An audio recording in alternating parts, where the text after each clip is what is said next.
Thanks for joining myself and Ali Broderick of Platinum Property Partners for this update on HMO news.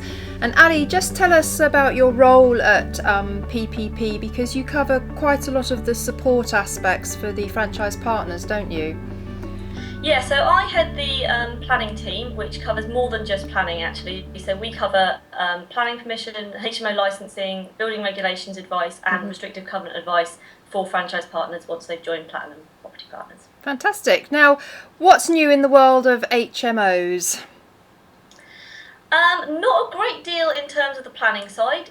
So a few years ago they changed the law to make it permitted development to have up to 6 people without planning permission. Councils can use an Article 4 to remove that permitted development right, but recently we haven't seen a lot of change with those. There was a big rush of it when they first announced it, and then it's sort of trickling in now. However, from the licensing side, we have seen quite a few changes there. So Enfield Council brought in selective licensing and actually got taken to court over that. And that was found that they brought that in unlawfully. They didn't do a sufficient enough consultation with it, so they've had to go back and revise that. What that's meant is that it's kind of given a bit of a knock-on effect to other local authorities that were thinking of bringing that in, and it's slowed down the tide on the selective licensing front. Although interestingly, in the last month, I've seen both Bristol and Southwark councils have started their consultation schemes again. So that's just something we're keeping an eye on. In terms of additional licensing, the definition for mandatory licensing is three or more stories and 5 or more people living in 2 or more households. Councils have the power, without any form of approval from the Secretary of State, to bring in additional licensing, which widens their scope of licensable properties. And again, we've seen a rise in the number of councils looking to do that or doing consultations to see whether it's worth them doing that.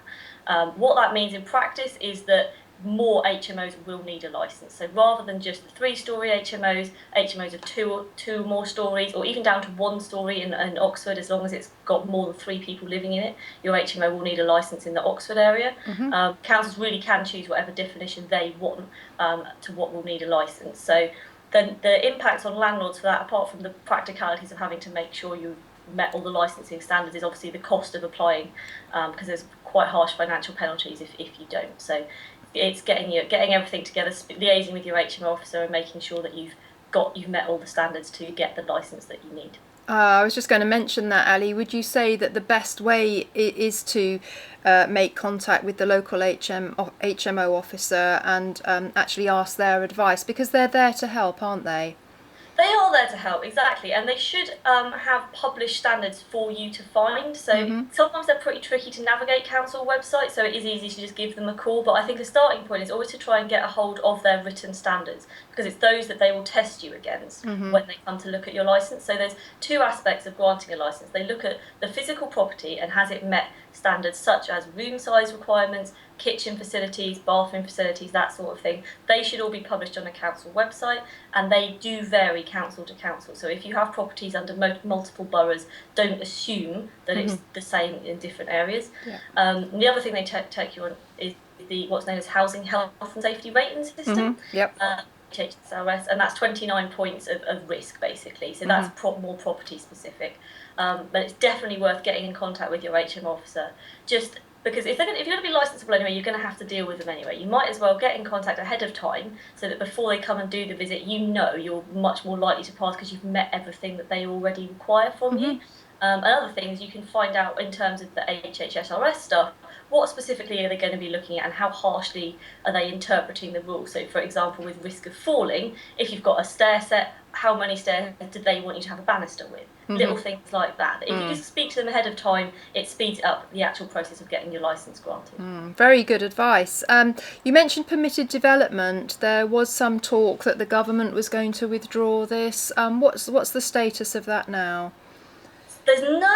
As far as I know, the C4 use class of having 3 to 6 individuals sharing will remain permitted development. So that means that for the majority of HMOs, you won't need planning permission unless they have 7 or more people. However, as has been since 2010, local authorities can use an Article 4 direction to remove that PD right. We haven't seen a great uptake in that.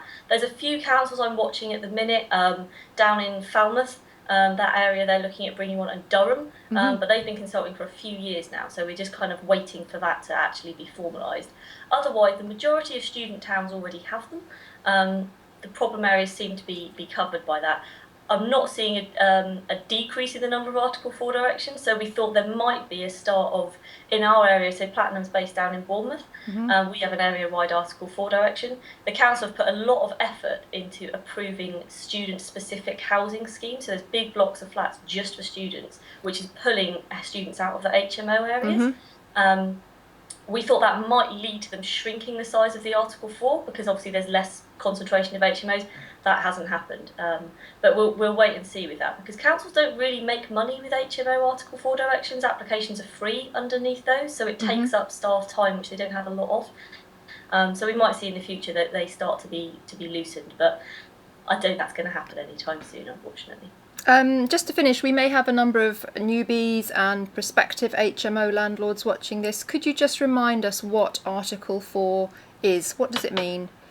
Sorry, so what Article 4 is it's a designation local authorities can use which removes your permitted development rights, and that can be for anything. So they're most commonly found in conservation areas, where permitted development rights to do things like garage conversions or change the frontage of your property. They put an Article 4 in just to keep the area looking the same.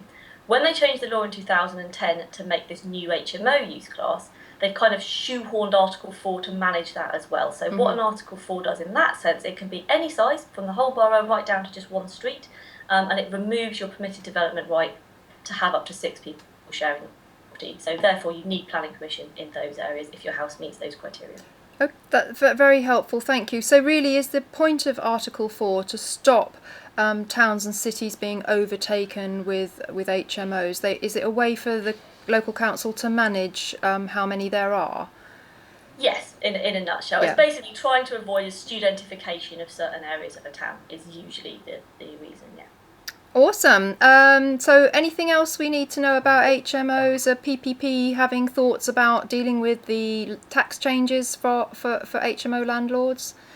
Yeah, so PPP will be having a proper blog published soon about the budget changes and what that means for all of us. There's been a little bit gone out already if you look at our website, but there's going to be a full update on that. Not my sphere, unfortunately, so I can't help anymore. No, it's good to know that you've got that coming through, because we can post a link to that on Property Tribes. Yeah, that would be great, yeah. And if anyone's got any questions about what I've just mentioned now as well, I'm happy to help with that with Property Tribes. Well, that's fantastic. It's great to have your input, Ali. Thank you very much for joining us and giving us this update on from the world of HMOs. Great to have your input. Thank you. Thanks, Vanessa. Thank you.